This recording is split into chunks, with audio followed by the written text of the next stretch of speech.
how to log in into your Aviva account. Now what you need to do is just open up your web browser and then search for aviva.co.uk. After you type in the link, the page should load up. Now it's loading up, as you can see.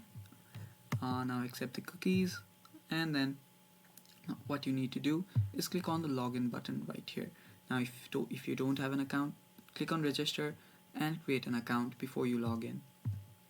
Now login, click on login, and then it will redirect you to another page. As you can see, my Aviva login. Now here you need to type in your username or your email address. Now type in,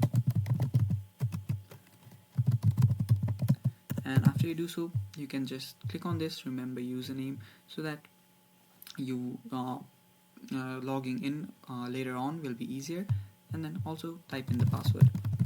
Now make sure that you have used your correct credentials, the credentials that you have used while creating this account, and just click on login, and then you'll be able to log in to your Aviva account.